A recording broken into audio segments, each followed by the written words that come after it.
Hello, everyone. This is the Metaphysical Micto Griffin Red. And the name of this video will be called White Racist New Agers.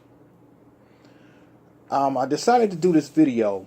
It was due to a recent video that was brought to my attention to a YouTuber who I used to be subscribed to. And in a lot of his videos, he speaks upon a lot of the stuff that I study on as far as, star beings and, in the spirit world and things of that nature, how we're all star gods and, this physical reality is an illusion and things of that nature. But the particular video in question, I'll leave it in the description box so you can go look at that vomit yourself. He made the comment that the civil rights movement was a love psyops, a mind control psyop by the CIA, and that black people were happy in segregation, and that black people enjoy sitting in the back of the bus. Mind you, he said all this stuff. Then he said he liked Malcolm X because Malcolm X was a black separatist, and he didn't get off into all that lovey-dovey stuff, and the whole 60s culture was a psyop by the government for mind control to introduce love. Yes, this is what this jackass said in this video. So I took the liberty of calling my dad, who was a young man in his 60s. I mean, he's not my biological dad, but he gave a damn, if you know what I mean. So I called him up and I'm saying, hey, Pop, I watched a recent video and this guy is saying that black people were happy being segregated. So I asked him, is that true? He told me no. Because he told me when he went to college, or he knew black people that went to college, and instead of sitting in class with the other students, they made him sit out in the hallway. He wasn't even allowed to sit into the auditorium to where the teacher was able to teach. Then he told me that the white schools had better books, better supplies, and equipment than the so-called black schools. That separate, hypocritical, and separate but equal crap. So, after talking to my dad, I want to ask. I have some questions I needed to ask. Now, mind you, if you are not a white racist, or you don't have any racial hangups or whatnot, this is not directed towards you. This is for people who have the mindset of Jared Taylor, David Duke, or just any type of white supremacist, white racist. The following what I'm about to say is directed towards them. So, my first question is, if black people were happy sitting in the back of the bus, why did they do a bus boycott? Why?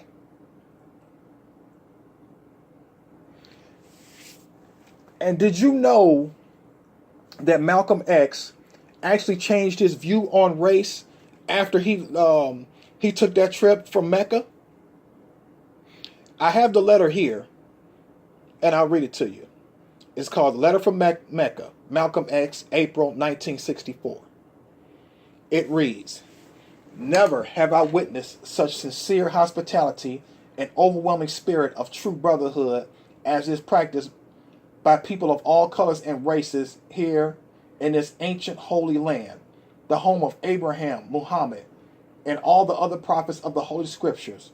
For the past week, I have been utterly speechless and spellbound by the graciousness I see displayed all around me by people of all colors. I have been blessed to visit the holy city of Mecca. I have made my 7 circuits around the Kaaba, led by a young Mutawaf named Muhammad. I drank water from the well of the Zamzam. I ran 7 times back and forth between the hills of Mount El Safa and Al Marwah. I have prayed in the ancient city of Mina, and I have prayed on Mount Arafat.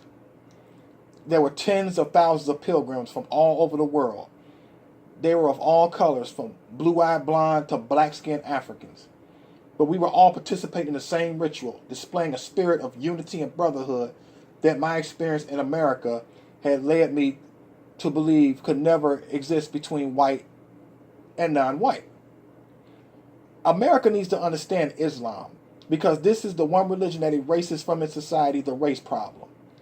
Throughout my travels in the Muslim world, I have met, talked to, and even eaten with people who in America would have been considered white. But the white attitude was removed from their minds by the religion of Islam. I have never before seen sincere and true brotherhood practiced by all colors together, irrespective of their color. You may be shocked by these words coming from me, but on this pilgrimage, what I have seen and experienced has forced me to rearrange much of my thought patterns previously held, and to toss aside some of my previous conclusions. This was not too difficult for me. Despite my firm conviction, I have always been a man who tries to face facts and to accept the reality of life as new experience and new knowledge unfolds it. I have always kept an open mind, which is necessary to the flexibility that must go hand in hand with every form of intelligent search for truth. During the past 11 days here in the Muslim world, I have eaten from the same plate, drunk from the same glass, and slept in the same bed on the same rug while praying to the same God with fellow Muslims whose eyes were the bluest of blue, whose hair was the blondest of blonde, and whose skin was the whitest of white. And in the words and the actions and the deeds of the white Muslims, I felt the same sincerely that I felt among the black African Muslims of Nigeria, Sudan, and Ghana.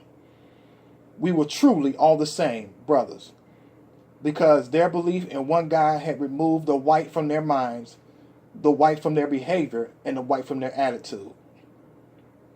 I could see from this, perhaps if white Americans could accept the oneness of God, and perhaps they too could accept the reality of oneness of man and cease to measure and hinder and harm others in terms of their differences in color. With racism plaguing America like an incurable cancer, the so-called Christian white American heart should be more receptive to approve a solution to such a destructive problem. Perhaps it could be in time to save America from imminent disaster, the same destruction brought upon Germany by racism that eventually destroyed the Germans themselves. Each hour here in the Holy Land enables me to have greater spiritual insights into what is happening in America between black and white. The American Negro can never be blamed for his racial animosity. He has only reacted to 400 years of the conscious racism of American whites. But as racism leads America up the suicide path, I do believe, from the experiences that I have had with them, that the whites of the younger generation in the colleges and universities will see the handwriting on the walls, and many of them will turn to the spiritual path of truth, the only way left to America to ward off the disaster that racism inevitably must lead to. Never have I been so highly honored. Never have I been made to feel so humble and unworthy.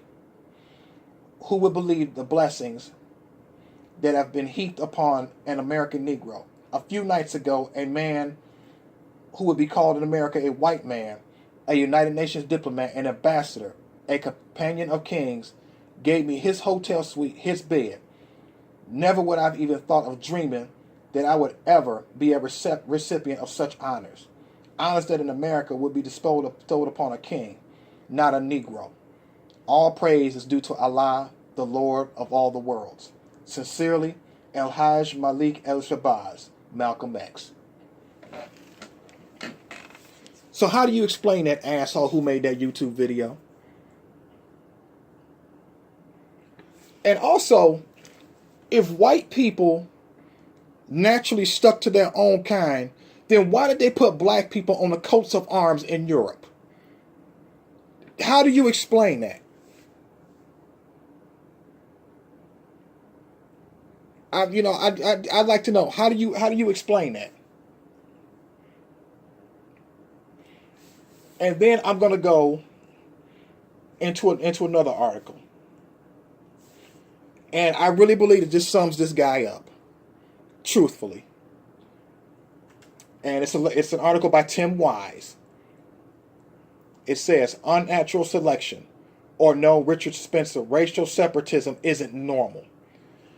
It's one thing to be a racist, but quite another to rationalize your bigotry under the banner of human nature. Normalizing one's prejudices against black people, for instance, or one's in-group preferences of other whites as if they were no more objectionable than preferring Coke to Pepsi is the height of absurdity. Yet it's something I hear all too often from racists too cowardly to simply own their own sloppy thinking. As white nationalist Jared Taylor put it during our debate at Vanderbilt University many years ago, and it's something he still says religiously. Preferring members of one's own race is no different than having a preference for one's own children as opposed to those of one's neighbor. Bullshit. After all, since when have whites thought of ourselves as a family? We certainly didn't think that way in Europe when the English were slaughtering the Irish or when the Normans set out to vanquish the Saxons. The entire history of Europe is one which people now call white killed each other, precisely because they were not one big happy family. While it is true that internalizing racist view in a historical racist culture is to be expected, given how such views are inculcated through media, schools, and other institutions, it is not the case that personal racism, separatism, or fear of racial others are normal. Instead, such things stem from the history of racial domination and subordination to which people have been rejected. History demonstrates the unnaturalness of race. That racism and racial bonding are socially conditioned responses should be obvious from history. Had it been natural for people to stick with their own kind, in the racial sense, there would be no need for segregation laws to compel separation or ban race mixing. It is precisely because separation was not natural enough that states felt the need to limit contact between whites and people of color. Furthermore, throughout American history, there have been many examples where people of different races overlooked those differences to make a common cause. In the 1600s, enslaved blacks and poor Europeans, especially indentured service, often joined forces in rebellion against the colonial elite.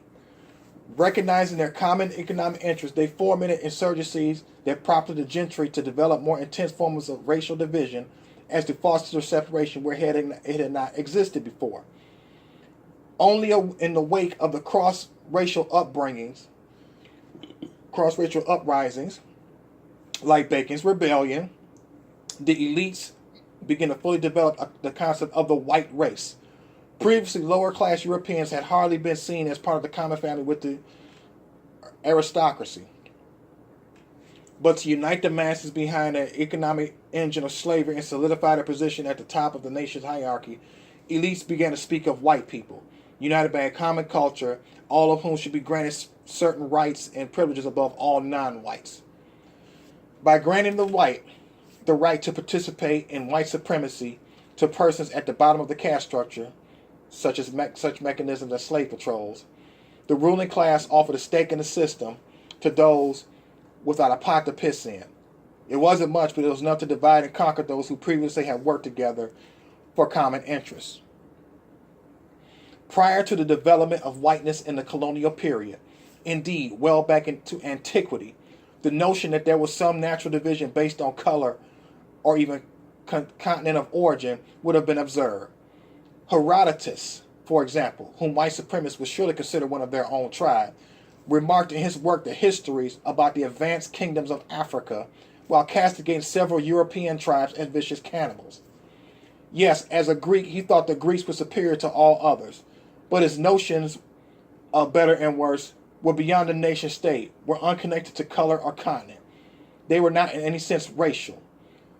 So too, according to Greek geographer Strabo, the Celts were cannibals given to incest, and Diodorus castigated them as drunken brutes given to violence without provocation. Later, Julius Caesar would remark upon the uncivilized nature of many Europeans, especially the Gauls of France, who he condemned for ritually setting innocent people on fire as sacrifices to the gods whenever their supplies of criminals ran low. One big happy family? Hardly. Who's in and who's out? The arbitrary nature of racial division. Simple logic also compels a rejection of the racism is natural school of thought.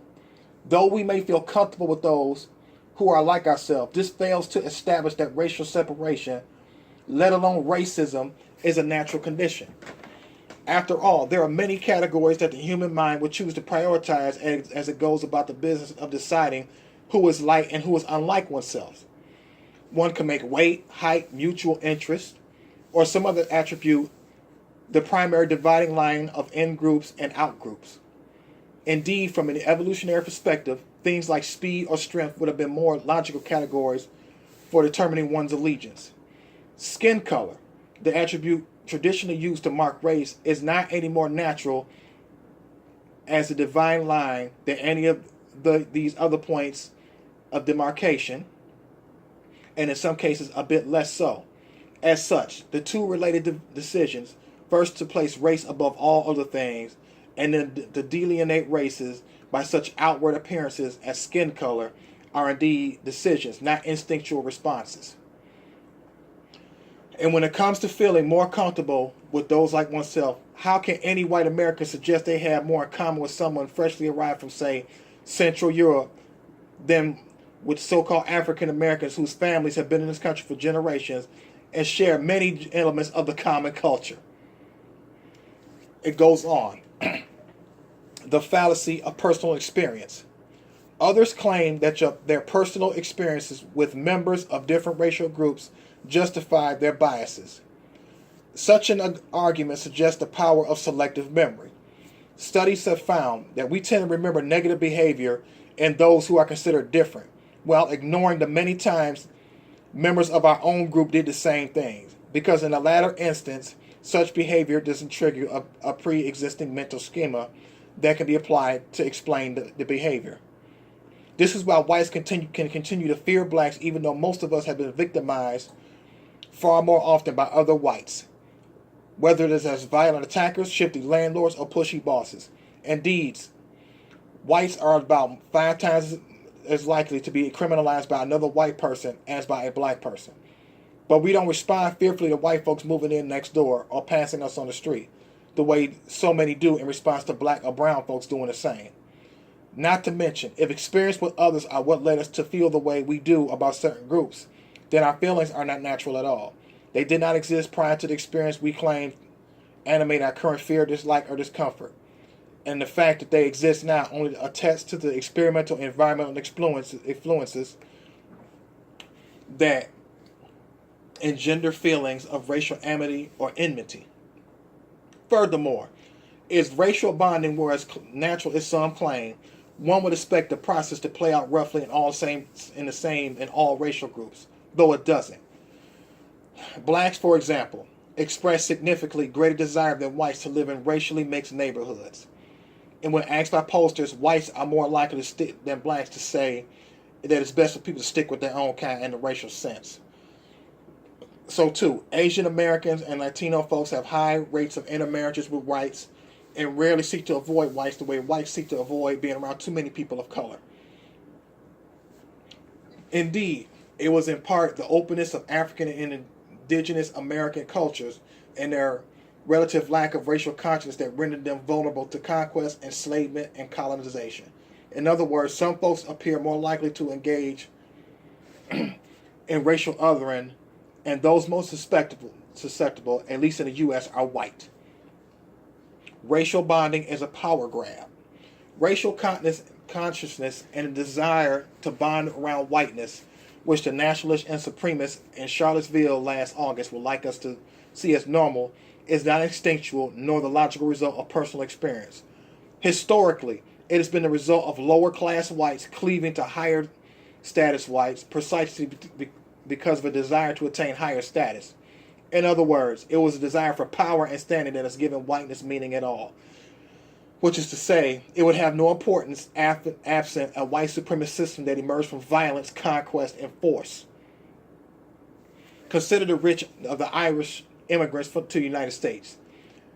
At the time of the most intense Irish immigration to America, the mid to late 1800s, the Irish had no experience with blacks, such that they would have an opportunity to develop anti-black biases rooted in first-hand negative experience. Yet, they had considerable experience with the English, most of all which have been negative. Centuries of overt oppression, virtual enslavement, and state terror imposed upon the Irish by the Anglos. Given that history, and applying the kind of thinking says personal experience can justify prejudice, it would have made sense for the Irish immigrants to the U.S. to detest and fight against the Anglo elite. It would have made sense for them to join the fight against slavery. Indeed, they were employed to do so by their religious leaders in their mother country, because they had been slaves to the British for generations. But in fact, after a very short time in the States, Irish immigrants were rioting against blacks, as with the New York draft riots during the Civil War, joining in the barring of blacks from labor unions, and seeking to become white by assimilating the white WASP system that was firmly in place. Irish antipathy to blacks and sudden affinity for whiteness was a natural or instinctual. They simply recognized the status difference between those who were white and those who were not, and desiring to be closer to the top than the bottom, swallowed their pride, joined the club of whiteness, and collaborated in the oppression of black folks. Bottom line, that some choose to exclude others from their circle of family or friends on the basis of race, or prefer living among those of their own skin race, is not a benign and natural process. It is not akin to looking over a menu at your favorite restaurant and choosing the pasta dish over the filet mignon. And those who proclaim it is, are guilty of the crassest rationalization for prejudice ever devised. The notion that they just can't help it. To whatever extent we experience our racial discriminatory choices,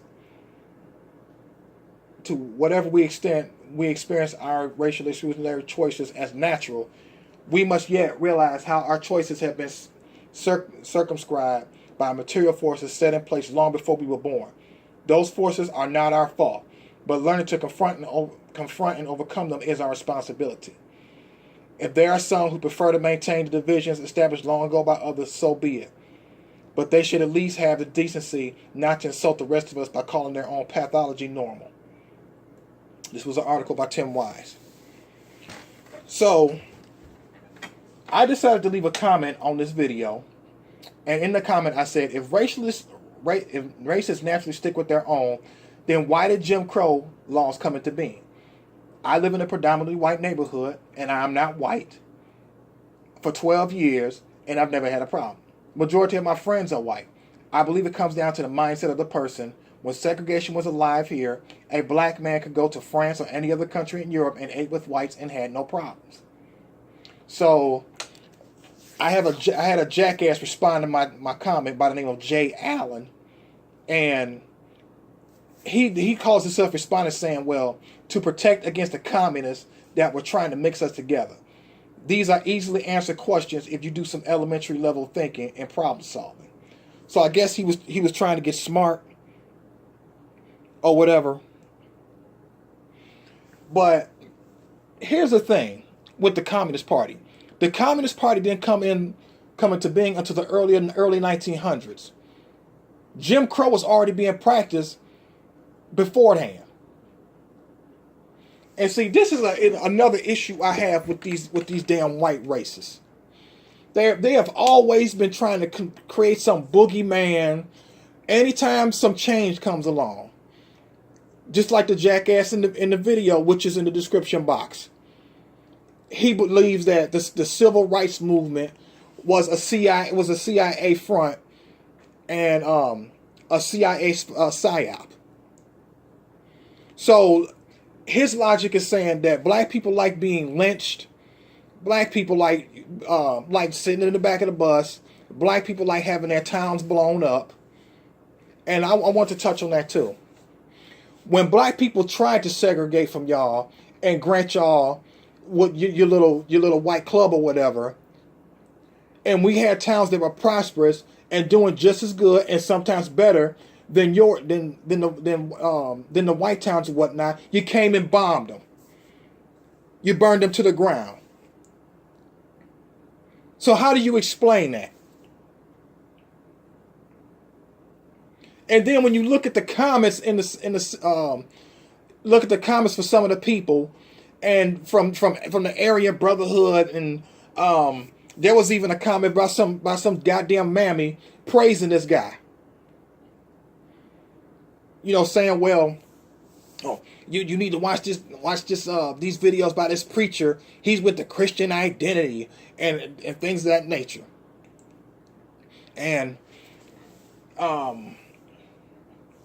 it just does not make any sense. Then I'm sitting up here looking at these comments, and these fools are sitting up here agreeing with him.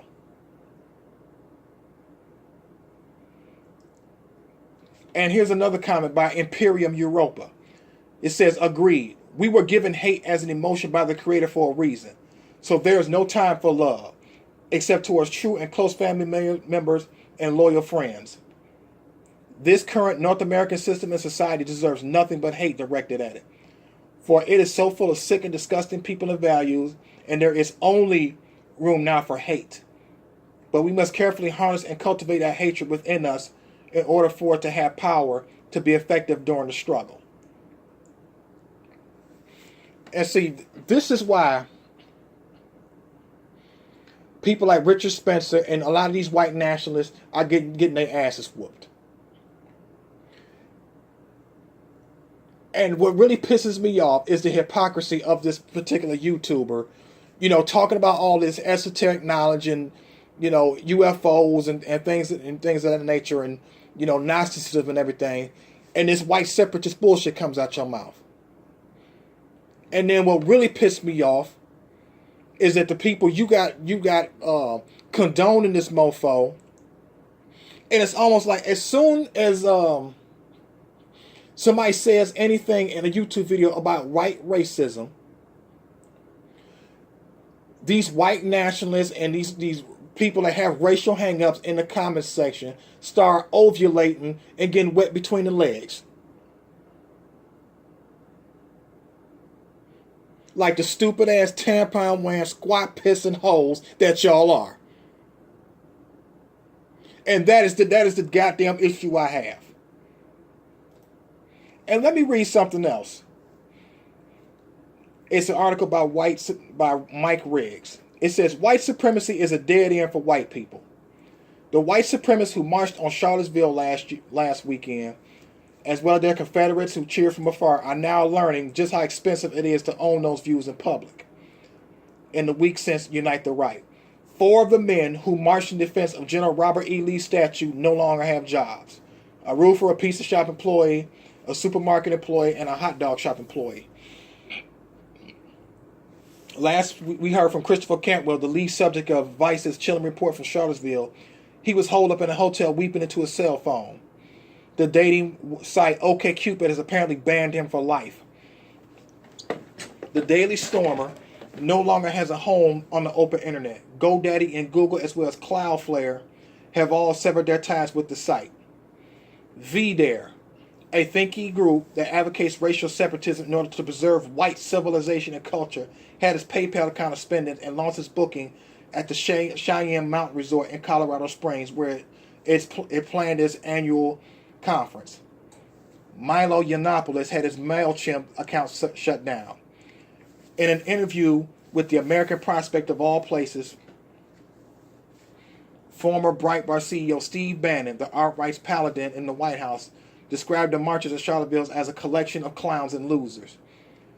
All this probably insult heaped on injury for the National Policy Institute's Richard Spencer, whose gym canceled his membership back in May. So, there you have it. People are not tolerating your bullshit ass racist views anymore. And I hope this continues to happen. And the only people that champion y'all and condone y'all are these ignorant ass white racists like y'all and these stupid ass yes and boss black motherfuckers. I actually heard black YouTubers say that racist whites have the right to discriminate in their businesses. And I'm gonna get on you little stupid ass yes and boss black motherfuckers. Back when slavery ended, and you dumb motherfuckers voted, voted in these southern politicians and everything like that, and was call yourself being a good Christian and whatnot. What did they do? They turned around, created the Klan, and enacted Jim Crow. Took all your fucking rights. So you need to really consider that before you start doing that, talking this dumb shit again. And I hope it continues to happen. And it also needs to happen to these pro-black, back to Africa, red, black, and green sambos. These pro-blacks talking about some kill white and everything. They need to have their accounts shut down and they need to lose their fucking jobs as well. It goes both ways. So like I said, the video will be in the description box. I actually shared it with a couple of YouTubers and they told me they couldn't even get to through the first 4 minutes of it. And for you white racialists or white nationalists or whatnot, y'all deserve every beat down, ass whooping, and bullet that comes y'all way. Because y'all are fucking pathetic. And here's something. Here's the ironic. Here's the irony of it. Kevin Williamson, he writes his best guess. They want to be someone other than who they are. That's the great irony of identity politics. They seek identity in the tribe because they are failed individuals. And that's another thing I noticed with these white racists. Most of them are poor white trailer trash. Haven't really done anything in their life. Most of them have criminal records, and they just all around just ain't shit. So they figure, hey, well, at least I have white skin, so that makes me superior to the nigger. And then when something bad happens in their life, they want to blame Jews, communists, and everybody else instead of looking in the fucking mirror. And to you white racist motherfuckers, the nigger you need to kill and confront is the one that looks back at your stupid ass in the goddamn mirror. That's the nigger you need to confront and kill. Fuck y'all.